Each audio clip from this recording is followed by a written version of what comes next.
Your first million will not arrive on the shoulders of brilliance. It will arrive because you stopped doing stupid things, saved like your future depends on it, and kept your hands off the tempting shortcuts. Say that out loud once. Not brilliance, not genius trades, not lucky stock picks. Survival and steady arithmetic. I've watched people get seduced by cleverness for decades. They want to be the exception, the wunderkind, the tipster who beats the crowd. Trouble is, markets test character far more reliably than they test IQ. The loudest voices promise shortcuts. The quiet ones keep compounding. If you want your first million, the question you should begin with isn't, what great idea will make me rich? It's, what habits will let me survive long enough for compounding to do its work? Here's the reality we avoid. Compounding isn't sexy. It's boring. It rewards patience and punishes ego. It multiplies consistency, and it mercilessly amplifies mistakes. You can be bright, talented, and perfectly capable, and still lose everything by being impatient, proud, or reckless. That's the tension. Human nature wants fast rewards. Compounding requires time and the humility to wait. If this land of steady arithmetic and boring discipline feels unappealing, that's exactly the point. Boredom at the portfolio level is an asset. If your portfolio feels like a carnival, you're probably playing the wrong game. If your financial life feels like a monotone machine quietly growing, congratulations, you're in the right neighborhood. If you want the 2-page checklist that lays out these Munger-style habits in plain language, hit subscribe and grab the link in the description now. It's short, it's blunt, it's practical, and it's exactly the habit list I wish more people followed. Let's get concrete. There are a handful of rules I've seen separate eventual winners from the rest. I'll call them rules because I don't believe in clever exceptions. I believe in habits. Learn them, live them. They're not glamorous. They work. 1. Stop trying to be brilliant. Cleverness costs you time and temperament. Most impressive-sounding strategies depend on being right repeatedly and on being right first. You don't need to outthink the market. You need to outweight the market.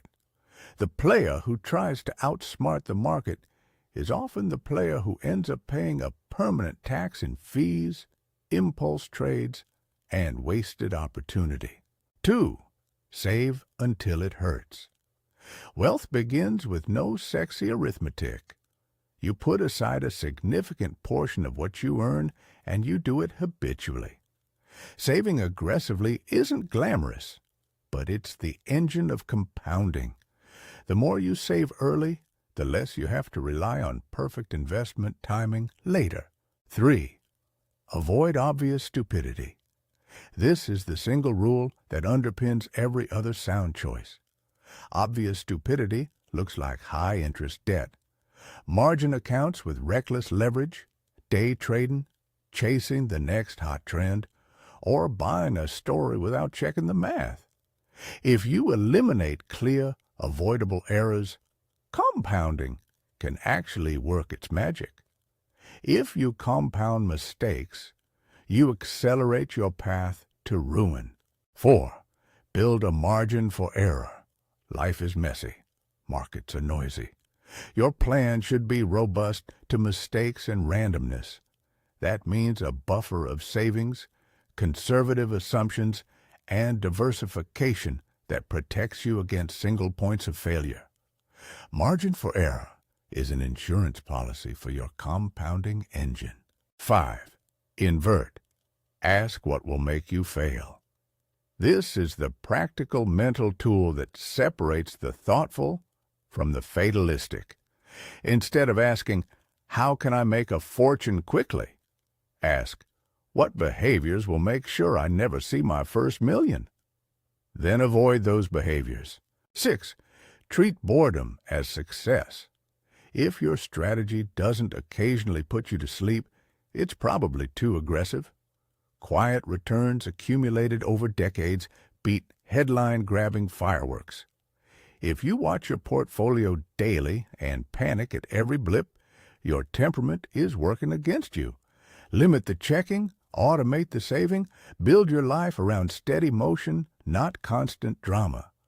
Those rules don't require genius. They require character. Let me tell you about a friend. An archetype, really, because I've seen this movie more than once.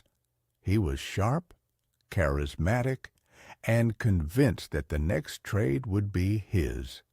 He graduated early, learned to convince other people that he had a system, and then he convinced himself. He thought leverage was his friend. Margin allowed him to amplify winners. It worked for a while, until it didn't. A single market correction that would have been uncomfortable without leverage became catastrophic with it. He lost his capital, his margin calls amplified the errors, and in a few violent weeks, he watched years of good income and effort evaporate. That wasn't bad luck. It was math plus temperament. Leverage doesn't give you a free pass. It multiplies both gains and mistakes. If you need leverage to reach the goal you set for yourself, you're playing a different game, one with higher stakes and a higher likelihood of ruin. That friend's story is painful but simple. He didn't protect the base, and therefore compounding never got a chance to work. Contrast that with another picture. Two investors who preferred simplicity to spectacle. One of them was famously patient. The other, famously skeptical of anything that sounded like a shortcut. They bought decent businesses when prices were fair, sat through storms, and let their capital grow quietly. There were mistakes. Everyone makes them.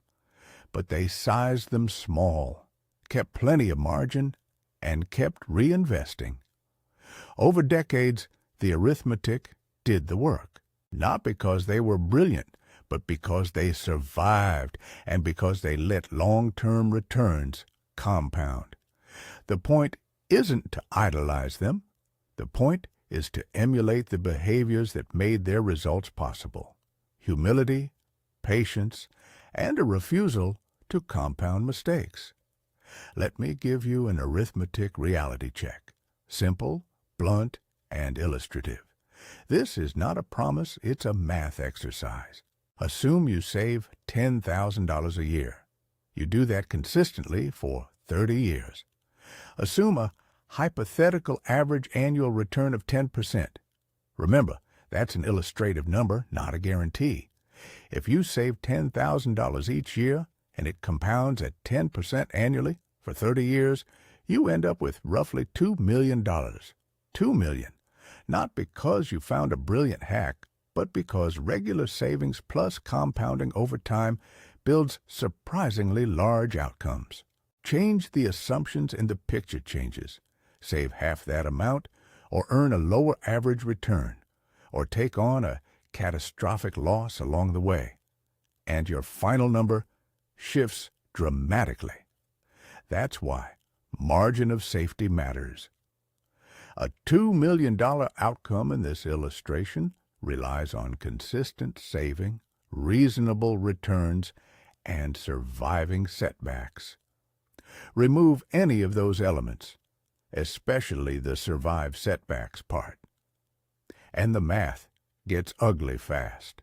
Now, let's be explicit about the traps that wreck the arithmetic. Ego, envy, impatience, and self-deception. Ego convinces you that standard rules don't apply to you. Envy drags you into other people's plays. The flashy startup, the loud crypto, the friend's can't-miss swing trade. Impatience makes you inflate returns in your head and chase them in the moment. Self-deception rewrites your losses as near wins or excuses until you're one bad decision from ruin. Here's the practical part. You don't need a PhD to avoid these traps. You need a set of simple habits that make stupid choices harder and good choices automatic. Automate your savings.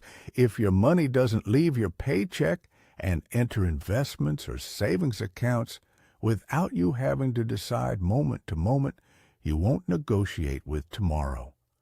Automatic transfers remove temperament from the equation. Habit beats willpower every time. Say no more than yes. Opportunity is infinite. Time and attention are not. Each yes to a risky bet or a trendy investment is a no to disciplined saving or to preserving capital. Make a list of things that will ruin me. Anything from margin accounts to speculative land deals to relying on unproven platforms. Treat that list like a legal contract with your future self and refuse entries on it. Limit how often you check your accounts. Price noise is not the same as value signal. If you watch prices as if you have control over them, you'll act like you do. You don't. The mental tax of constant monitoring is real. You will be tempted to trade, to react, and to compound mistakes. Set a cadence, monthly or quarterly, and stick to it. Keep a written plan for worst-case scenarios, not a fantasy of perfect outcomes, but a grounded checklist for what to do if something goes wrong. Clear your high-interest debt first. Pull your margin to safe levels if you used it. But I'm not recommending margin. I'm highlighting how risky it is. Have an emergency fund that can cover living expenses for several months or longer. A margin for error is a pre-funded way to keep compounding alive. When you think about investment ideas, practice inversion. Ask, what will cause this to fail? If your answer includes possibilities that are unavoidable or likely, don't do it. Inversion forces you to choose plans that are robust to problems, not fragile to them. Most people plan for success. Smart people plan for failure and then make sure the plan still survives. A few habits you can implement tonight. Set up automatic transfers to a retirement account and to a taxable brokerage or savings account. Cut one recurring luxury expense and redirect that amount into savings. Write your list of ruined behaviors and tape it somewhere. And unsubscribe from the financial noise. Newsletters that push fads. Social feeds that glamorize risk. Talk shows that equate luck with skill. Dangerous behaviors are easy to spot once you remove the glamour. If a strategy requires you to check prices, use short-term leverage, or believe a story rather than check the math, it's probably closer to gambling than investing.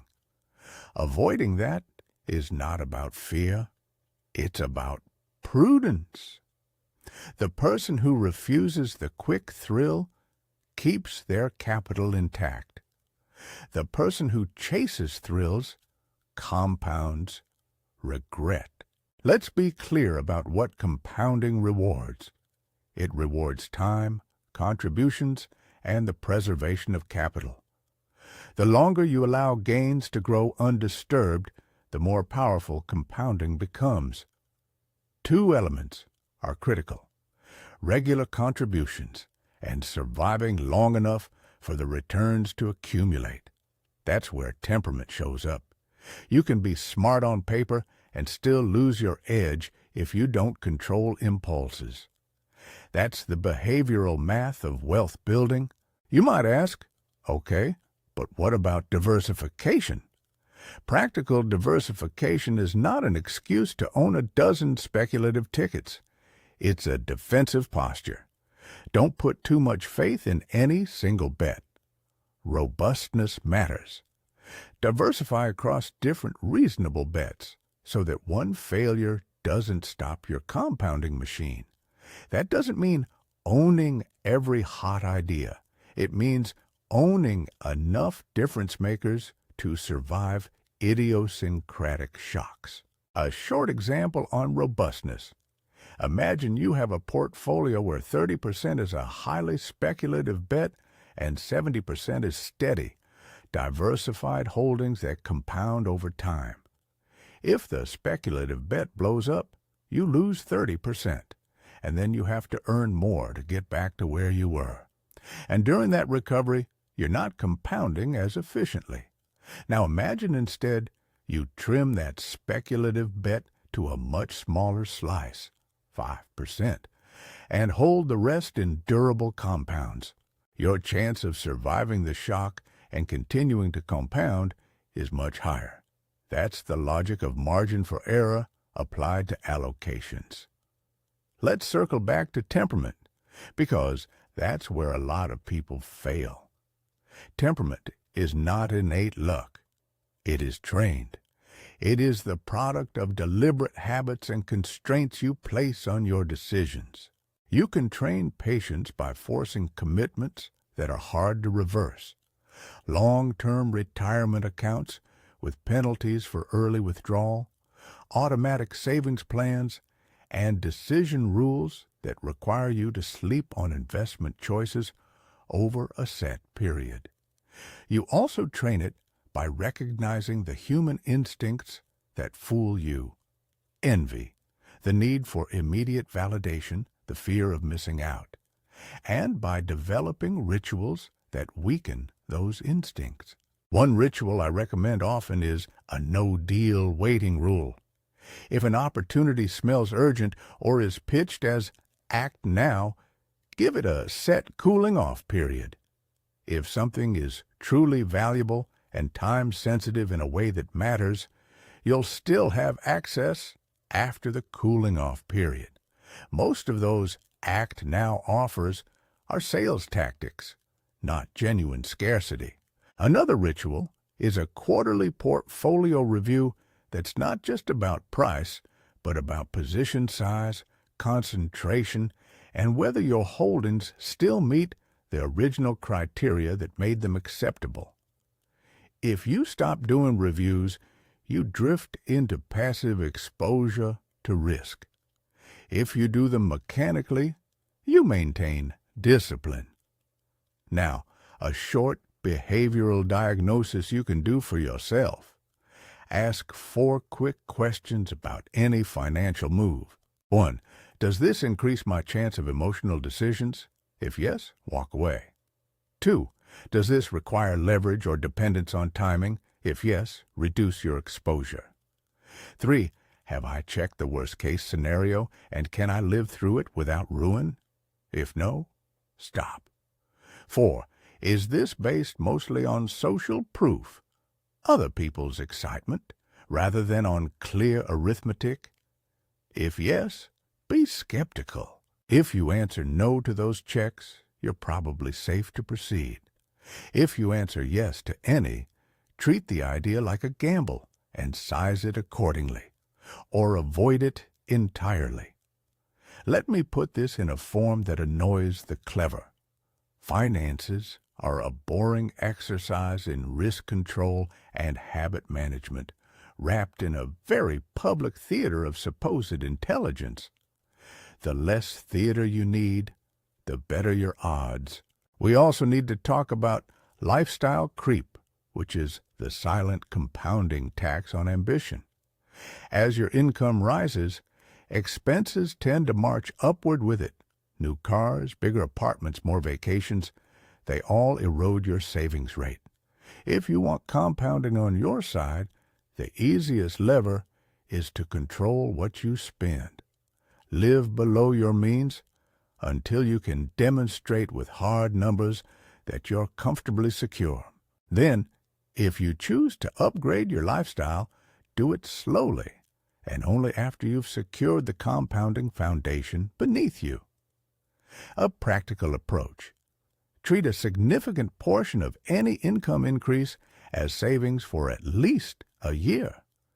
That allows you to test whether the lifestyle increase was a habit worth keeping or a temporary itch. Most people upgrade first and save later. Reverse that order, and you dramatically improve your odds. Finally, for this stretch of the conversation, a short comment on luck. Luck exists, and it's not evenly distributed. Some people inherit money, others catch a business wave. But the habits we're discussing, saving, avoiding stupidity, planning for failure, magnify the beneficial effects of positive variance, and blunt the damage of negative variance. Luck stacks on top of good behavior. Good behavior does not require luck. It makes the most of it if it appears.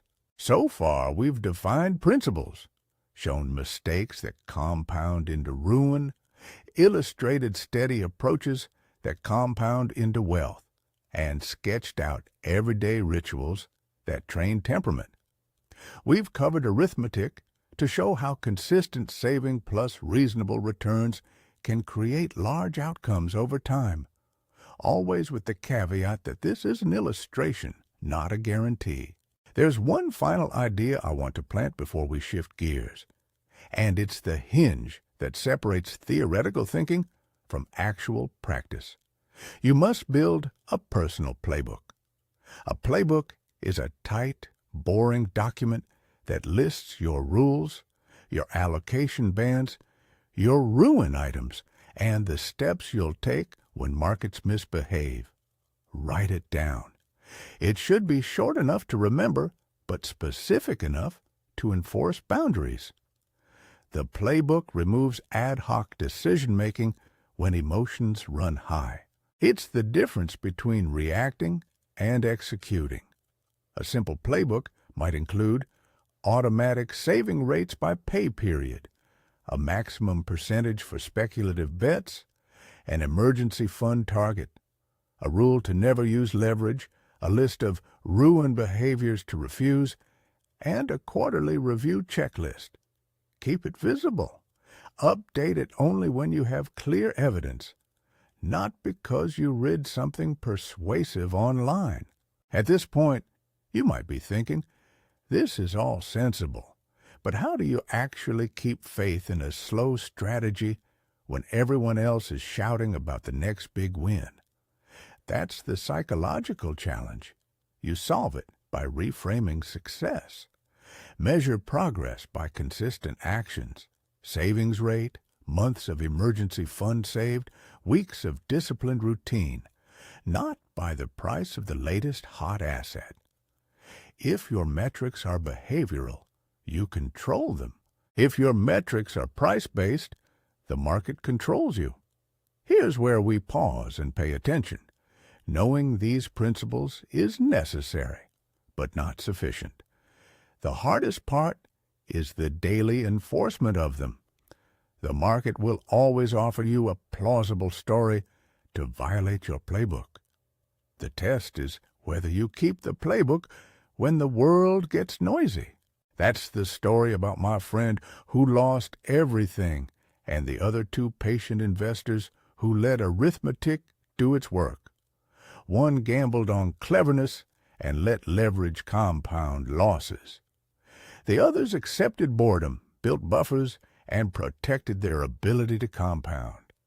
Both outcomes were the result of choices, not luck alone. There's more to say about the exact checklist items, how to calibrate savings based on age and income, and how to respond when a portfolio drawdown hits. There are also practical complications, taxes, pensions, employer matches, and different country-specific instruments that you should discuss with a professional for your particular situation. I'm not giving tax or legal advice here. I'm offering behavioral frameworks that make those technical decisions more effective when you do consult experts. Before I get into the precise step-by-step checklist and the mental exercises that will hardwire these habits into your life, I want to leave you with one uncomfortable question to stare at for a minute. If you were to draw up the absolute worst list of financial behaviors you could adopt, the things most likely to make you fail, what would be on it? Be honest. Write that list down and tape it to your wall. Now, keep that list handy. It will become the backbone of your inversion thinking, your things that will ruin me checklist, and the simplest tool to cut through the seductive noise. You'll find it's easier to refuse offers when you can point to a clean, enumerated list that your future self agreed to obey. We've established rules, diagnosed traps, and started the outline of a playbook. We've seen how arithmetic rewards consistency and punishes mistakes.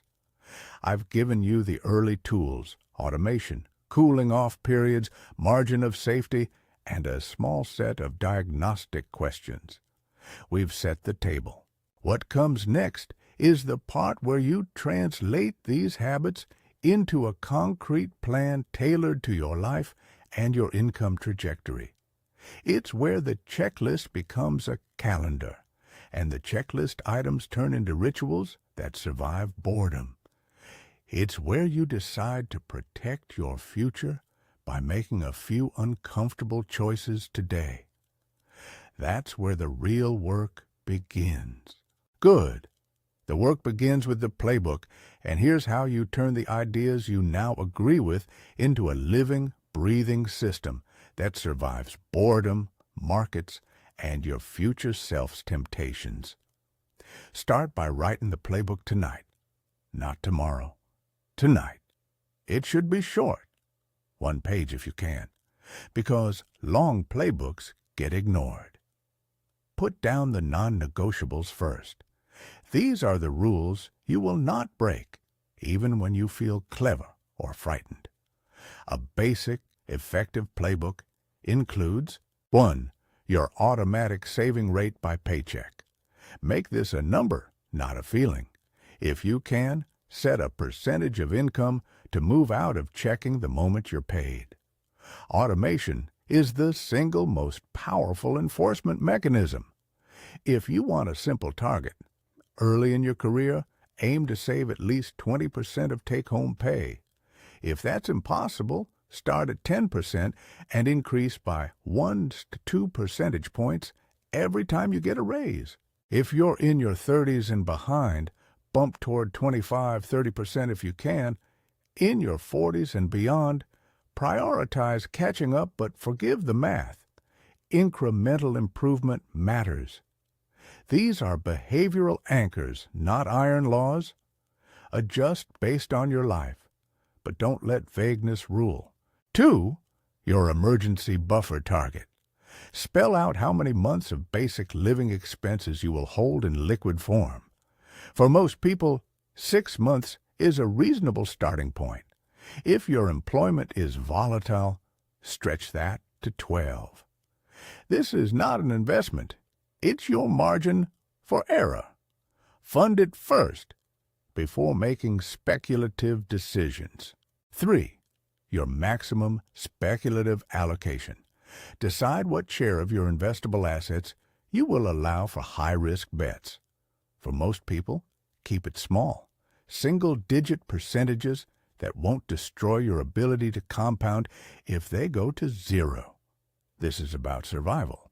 If you want thrills, allocate a tiny, clearly defined slice. Make it kosher by writing the exact percentage and refuse to exceed it. No exceptions written in the margins. 4. Your rule on leverage. Write, in plain language, no leverage, or, if you allow limited margin for specific, well-understood reasons, write the exact conditions and caps. Don't leave this to interpretation. Leverage is the single most common fast-acting ruin mechanism for otherwise reasonable plans. 5. Your cooling-off period for new ideas. Define it. 48 hours, 7 days, 2 pay cycles. Whatever feels enforceable. If someone emails you a time-sensitive opportunity, you must wait the cooling-off period unless multiple independent checks from trusted sources confirm it's truly time-sensitive in a way that matters to you. 6. your quarterly review checklist. Make it concrete. Review allocations, check position sizes versus your caps, confirm emergency fund level, and decide whether any speculative bets need trimming. If you can do one disciplined action each quarter, you dramatically reduce drift and accidental concentration. Once your one-page playbook exists, pin it somewhere visible. Then translate it into calendar commitments and automations. This is crucial because a playbook on paper is still subject to friction. Automation forces behavior, your immediate to-dos. Set up automatic transfers the day you get paid, X% to retirement accounts, Y% to your taxable investing account, Z% to your emergency fund until it's full. Make these transfers non-negotiable. If you can, automate contribution increases on pay raises. Create a short will not list, 3 items maximum, that address your biggest personal weaknesses. Examples: I will not buy margin. I will not chase hot IPOs. I will not increase my rent by more than 10% without an annual savings increase. Tailor this to what trips you up. Put a single calendar reminder for portfolio review on the 3rd business day of each quarter. Treat it like a dentist appointment. No skipping, no rescheduling, unless you're hospitalized. Now, practical guidance on allocation and risk management without pretending to know your life. Think in bands, not absolutes. If I had to give rules of thumb for allocation behavior, I'd say this: conservative posture, if you need capital in the next 3-5 years or are risk-averse. Prioritize capital preservation and liquidity. That means a higher share in stable, liquid instruments and a smaller equity exposure. Your objective is to survive and keep optionality. Balanced posture, a multi-decade horizon but still cautious. Own a meaningful equity allocation for growth, a cash buffer for opportunities and shocks, and low reliance on speculative wagers. Rebalance to your target bands annually. Aggressive posture, long horizon, high savings rate, young or high human capital. Favor growth with a larger equity tilt, but still enforce strict rules. No leverage, hard caps on speculative bets, and a funded emergency reserve that covers lifestyle shocks. I won't hand you percentages as dogma because your numbers depend on age, career, risk tolerance, and family obligations. But here's a framework to think with. Set a target equity band that you can live with emotionally. A band so wide that you can accept a 30 to 50% drawdown without deviating from your plan. If the mere thought of a big drawdown makes you want to sell, your band is too wide. Narrow it until you can stick to it. Survival is the point. Handling drawdowns is the real test of your temperament. When markets fall, 2 types of people emerge, those who panic and those who act. The action path is not heroic market timing. It's adherence to rules designed to protect the compounding machine. When a drawdown happens, follow these steps. 1. Pause. Don't do anything in the first 48 hours. If you feel like doing something quickly, it's likely emotion, not reason. 2. Refer to your playbook. Check your allocation bands, your emergency fund level, and your ruin list. If you're still within your bands and your emergency fund is intact, your job is to allow compounding to continue, not to guess recovery timing. 3. Only rebalance or invest new funds if you have a rule that calls for it. If your playbook says automatically invest paychecks and add X when markets are down Y%, then follow that rule. Otherwise, treat the decline as a test of your plan and a possible opportunity only if your rules say so. 4. If your drawdown breaches a worst-case threshold you defined, execute the contingency steps you wrote down months ago. Don't ad-lib. That's why the playbook exists, to replace gut reactions with predetermined actions. Let me be clear. Reacting to a drawdown by buying more is not a requirement. It may be the right thing sometimes, and it may be catastrophic other times. What matters is whether you have a decision rule anchored to your risk tolerances and to the reality that markets are noisy. Your playbook should say what you do, not leave it to feelings. Now, calibrating savings by life stage, practical, not preachy. If you're in your 20s, your superpower is time. Aim to maximize savings growth through habit formation. Automate aggressively, take employer matches, and focus on raising your savings rate as income rises. A useful psychological trick: save first, then live on what's left. If you're in your 30s, home purchases, children, and career growth complicate decisions. Prioritize both retirement and flexibility. If you can, increase your savings percentage with each pay raise. If you're in your 40s and worried about catching up, don't panic. Increase savings.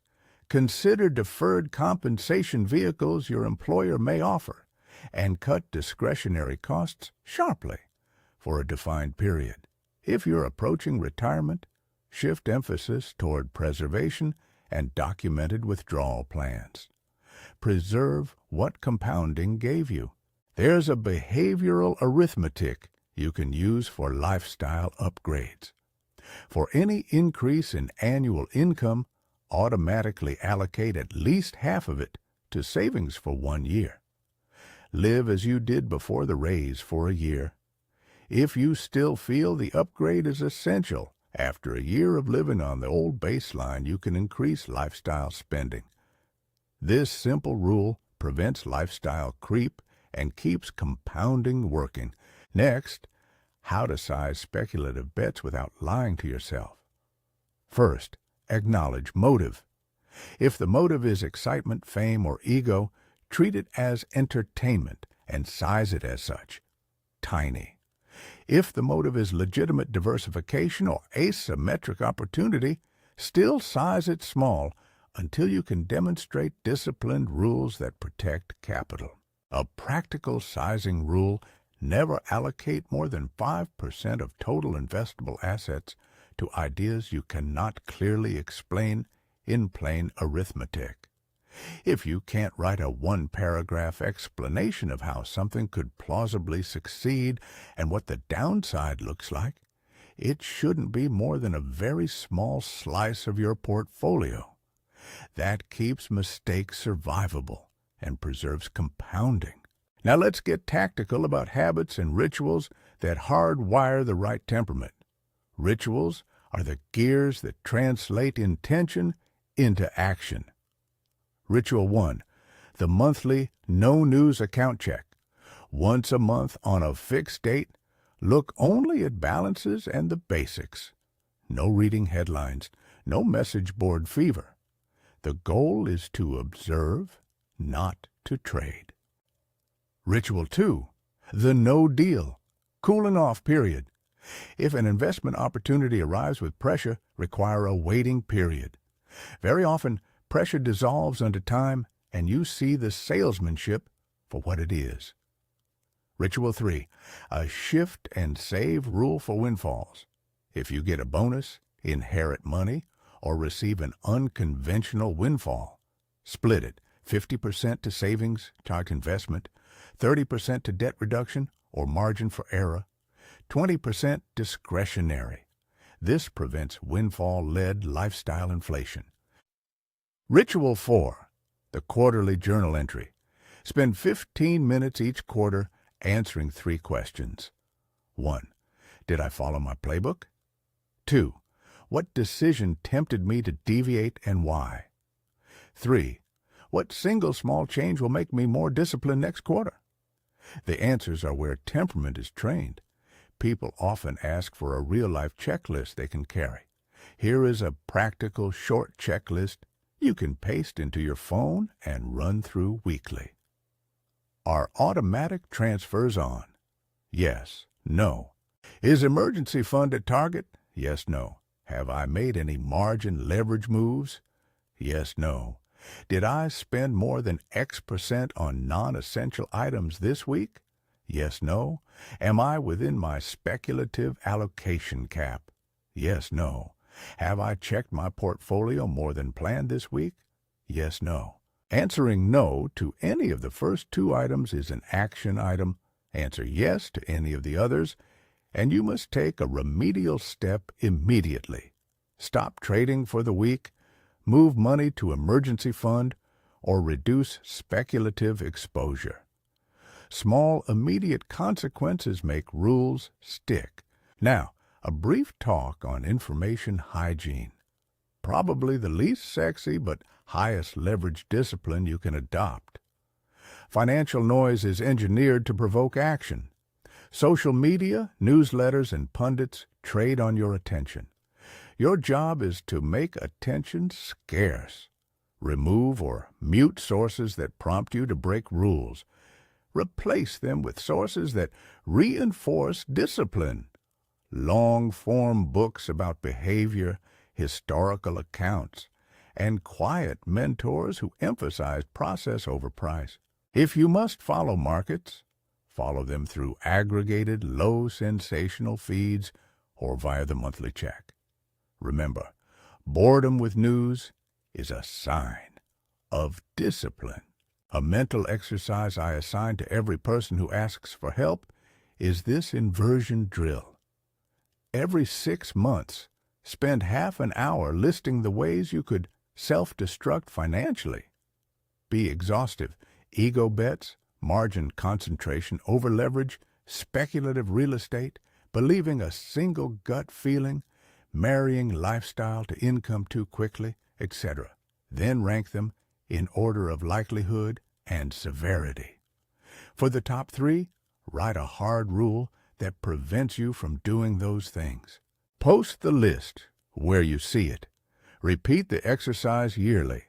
Inversion trains avoidance as intensely as you train pursuit. We've talked about the mechanics. Let's talk about some realistic behavioral metrics you can track that measure the things you control. Savings rate as a percent of take-home pay. This is almost entirely under your control and is a superior measure to account balances since those move with market noise. Months of emergency fund keeps the margin for error visible. Number of impulsive trades per year, count them and aim for 0. Impulse is your enemy. Percentage of portfolio in speculative bets. Keep this steady and small. Frequency of portfolio checks. Make it a number, once a month, once a quarter, and hold to it. A brief arithmetic vignette to keep you honest. If you earn $75,000 and save 20% of that, $15,000 a year, and you keep adding the same amount while allowing a reasonable growth rate to work, the accumulative difference between saving 10% and 20% over decades is enormous. The point is not to obsess about the exact rate of return. The point is to control the things you can: savings rate, margin for error, and avoidance of ruin. Focus on those inputs, and you let the arithmetic do what it does. Now, for the psychology of sticking to the plan, 2 tricks work for almost everyone. First, make a public or social commitment with a tiny, non-financial penalty. Tell a partner, a mentor, or a small group that you're adopting a savings rate and a set of rules. If you deviate, agree to a small penalty. Perhaps you pay for one social dinner or donate a modest amount to a cause you dislike. The social friction raises the cost of backsliding. Second, gamify restraint. Track weeks without impulsive trades and reward yourself modestly when you hit streaks. Small, deliberate rewards that don't destroy your savings. Reinforcement matters. We've been candid about what to avoid. Now a short word on what you should invest in as behavioral levers.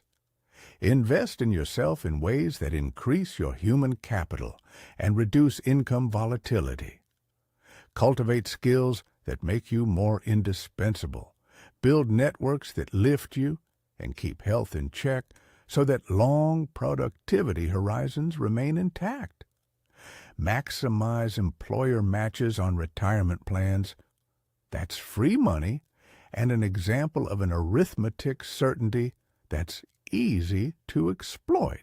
Again, check tax and legal rules with a professional for specifics, but don't ignore the low-hanging arithmetic wins. One last, practical piece about communicating this to people who will influence you. A partner, close friend, or a family member can be your best ally or your worst enemy. Make your playbook a shared document if your finances are interconnected. Agree on the non-negotiables as a team. If the other person isn't a teammate, then conceal the playbook. Defense is easier when you remove temptation from shared conversations. Now, the thing that ties this all together, survival plus consistent contributions equals optionality. Optionality is the most underappreciated capital good. Each small disciplined deposit into your savings account is a unit of optionality. It buys you choices, the ability to withstand errors, and the chance to participate in good luck when it appears. Avoiding stupidity preserves optionality. Preserving optionality keeps compounding working. There's a natural skepticism that follows this line of thinking. This sounds boring. Won't I regret being so conservative? Maybe, maybe not. Regret is a future emotion. Prevention is a present action. The right way to think of this is not as denial of enjoyment, but as staged enjoyment. You can have fun today, but not at the cost of destroying tomorrow's capacity to have more fun and more freedom. The disciplined life is not joyless. It's simply patiently joyful. A quick, realistic FAQ that I hear all the time. Q. What about timing the market during crashes to accelerate wealth? A. Timing consistently is a fool's errand. If you have a rule that calls for buying when prices fall and you can commit to it, fine. That's not timing so much as a pre-declared decision rule. Ad hoc timing driven by emotion is where most people fail.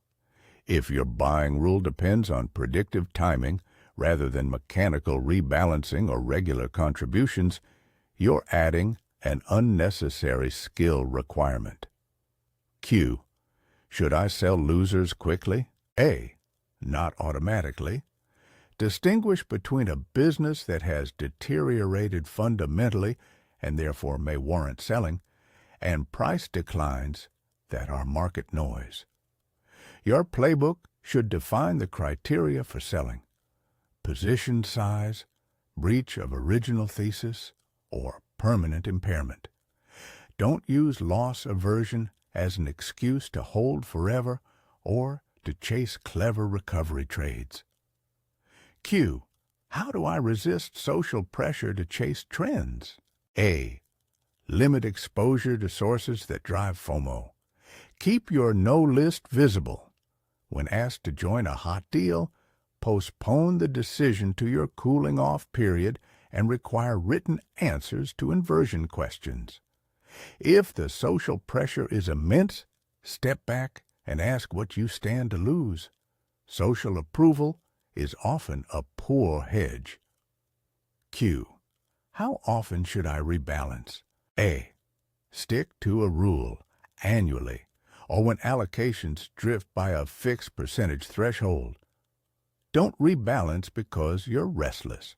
Rebalancing is a discipline, not a hobby. We've covered rules, rituals, arithmetic, mental frameworks, and contingency playbooks. You've been given the tools. The last stretch is about enforcement and humility. Enforcement is mechanical, automation, calendaring, and a short playbook. Humility is philosophical. Accept that you will make mistakes. The goal isn't to avoid all errors. It's to make errors survivable. The aim is to preserve your capital and your temperament so compounding can run its course. So here's a final short checklist you can convert into your 2-page habit guide.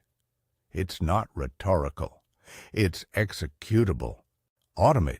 Schedule transfers the day you're paid. If you can't automate everything today, automate one thing now. Protect. Fund your emergency buffer to your playbook target before making speculative bets. Limit. Define and enforce a small cap on speculative allocations. Write it down and refuse to exceed it. Avoid. Write your top 3 ruined behaviors and post them where you'll see them every day. Pause. Enforce a cooling-off period for pressured decisions and a 48-hour rule for emotional reactions. Review. Do the quarterly checklist and make one small corrective action each quarter. Increase. Raise your savings percentage on each pay increase by at least 1-2 points for a year. Reduce. Cut recurring non-essentials that don't add measurable life value and redirect the savings to compounding. If you adopt those 8 moves and stick with them for 5 years, you will be substantially better off than the majority who try to outsmart markets. That's not a boast. It's a sober arithmetic bet on human nature and time. One last caution. Don't let pride become a strategy. Pride makes you fragile because it accepts no constraint. Pride says, I can time, I can pick, I can beat. Restraint says, I will accept the dull arithmetic of patient savings and risk control. Restraint is harder at first because it feels like giving up glamour. That's the test. Whoever keeps the simplest, most disciplined rules most consistently will tend to win the compound race. If you want the short 2-page checklist I promised, the 1-page playbook template, the ruin list form, and the quarterly review script, it's ready. If this hit home, like and subscribe for more concise, actionable frameworks, and download the checklist from the link in the description to start putting these habits in place today. Remember this in the simplest terms. Brilliance is nice, survival is mandatory. If you preserve capital, save regularly, and let time do its quiet work, the million you imagine becomes the arithmetic of many small disciplined choices. That's the point of the Munger-style approach, not to be clever, but to be durable, patient, and methodical. Do that, and you give compounding the chance it needs.